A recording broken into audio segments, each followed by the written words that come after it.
Jurnalis keliling, bikin berita bila suka, kalau tidak bila terpaksa. Hahaha. Sahabat jurnalis keliling, inilah suasana seremonial pembukaan MTQ Kecamatan Pauh yang ke-39.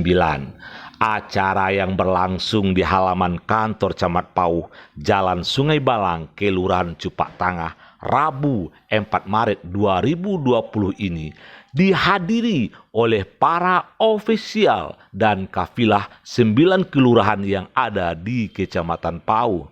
Terlihat juga hadir Forum Komunikasi Pimpinan Kecamatan, Ketua Kan Pauh Limo dan Limau Mani, Ketua LPTQ Kota Padang, Camat Sekota Padang, anggota DPRD Kota Padang, Kepala Kemenak Kota Padang, anggota DPR RI Bapak Asli Kaidir, para mantan camat, dan para undangan lainnya.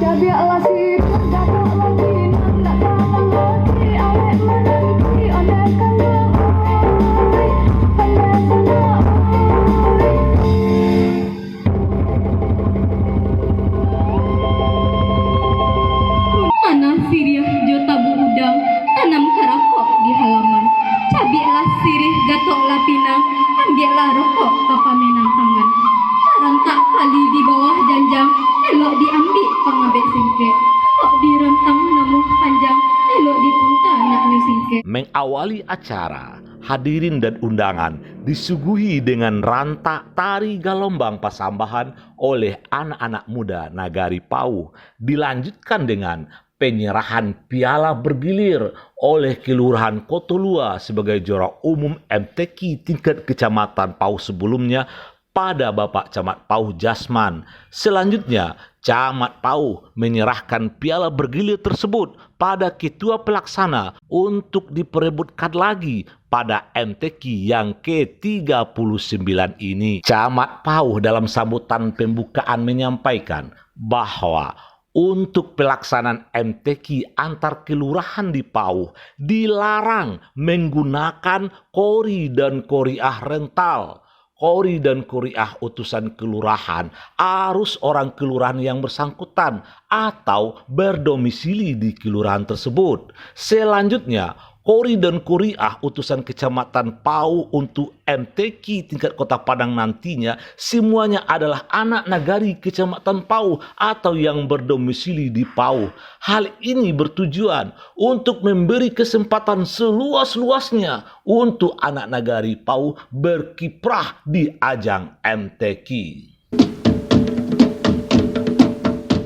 Sebelum melantik para Dewan Hakim MTQ, Camat Pauh berpesan agar para Dewan Hakim betul-betul jujur dalam menilai. Tibo di mato usah dipiciangkan, tibo di pari usah dikampihkan. Hasil MTQ ini juga sebagai sebuah refleksi tingkat pencapaian program mengaji Babaliak Kasurau di kelurahan-kelurahan yang ada di Kecamatan Pauh. Para tokoh dan pejabat yang hadir seperti anggota DPR RI Asli Kaidir, Ketua Kan Pauh M. Nazif Malinbasa, Ketua LPTQ Kota Padang Wardas Tanjung, Kepala Kemenak Kota Padang Marjanis, dan Asisten 1 Kota Padang Edi Asmi sangat mendukung pernyataan Camat Pauh melarang kori dan koriah rental di ajang MTQ. Al-Quran mengajarkan nilai-nilai kejujuran. Untuk apa juara kalau tak jujur mengirim utusan? Bersama Bapak Wali Kota Padang, mari kita sama-sama baca bismillah. Bismillahirrahmanirrahim. Kita resmikan pelaksanaan MTQ ke-39 tingkat Kecamatan Pauh. Bapak Wali Kota Padang yang diwakili oleh Asisten 1 Kota Padang Edi Yasmi didampingi oleh anggota DPR RI Asli Kaidir, anggota DPRD Kota Padang Rafdi, Kepala Kemenak Kota Padang Marjanis, dan Camat Pauh Ketua KAN PAU 5 dan Ketua KAN PAU 9, Ketua LPTQ Kota Padang berkenan membuka MTQ Nasional ke-39 tingkat Kecamatan PAU secara resmi dengan ditandai pemukulan gandang atau tabuh secara bersama dan diiringi serta ditingkah oleh pemukulan gandang oleh anak sasaran cilik di PAU.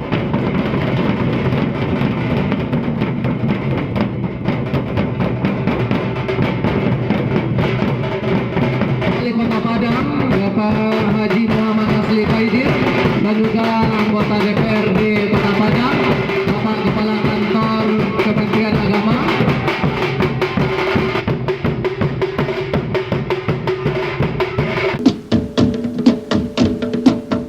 Kita bersama seluruh elemen masyarakat, tokoh-tokoh masyarakat dan Pak Ketua seluruh penelitian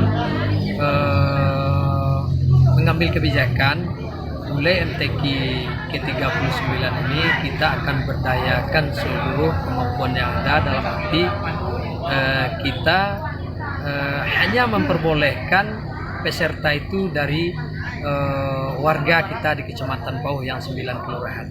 Nah, dalam arti yang pertama memang orang PAU asli, artinya mereka bernenek moyangnya lahirnya di PAU. Yang kedua, orang-orang PAU barangkali dia berdomisili di luar PAU, boleh, tidak apa-apa. Yang penting mereka itu anak keponakan kita. Misalnya dia orang PAU, beli rumah di Kota Tangah nih misal, boleh. Yang kedua, warga kita yang sudah menetap dan berdomisili di PAU, misalnya sudah tinggal di perumahan, beli rumah, beli tanah, dan sudah menetap di PAU, ini kita perbolehkan. Nah, terakhir khusus yang tartil dan tilawah dewasa, kita memang sedikit buka ruang untuk para garin dan pengurus masjid kita yang tinggal di masjid-masjid, tetapi syaratnya satu, bahwa mereka sudah tersertifikasi menerima insentif dari pemerintah Kota Padang. Seperti yang disampaikan oleh Pak Wali Kota Padang tadi, tentunya makna dari pelaksanaan MTQ ini tidak hanya sebatas pelaksanaan acara 1 dan 2 hari ini, tetapi lebih jauh dari itu, kita maunya ini menjadi momen kebangkitan kita.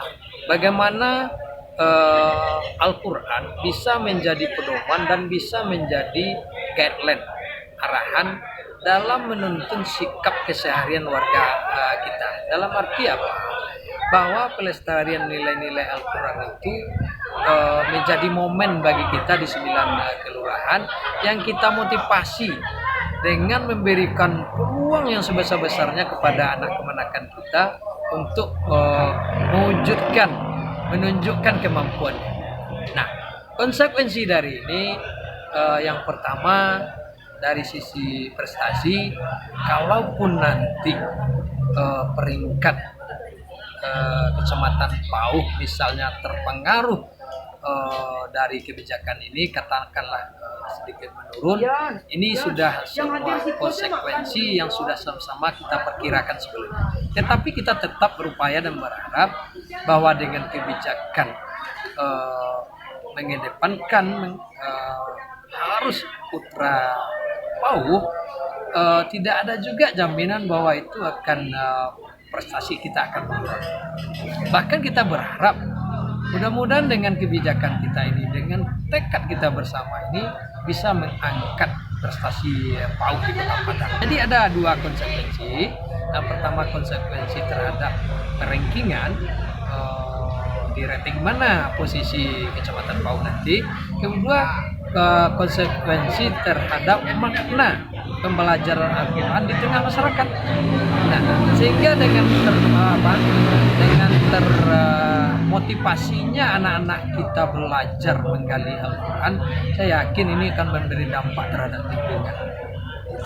Demikian kabar jurnalis keliling. Bikin berita bila suka, kalau tidak bila terpaksa. Hahaha.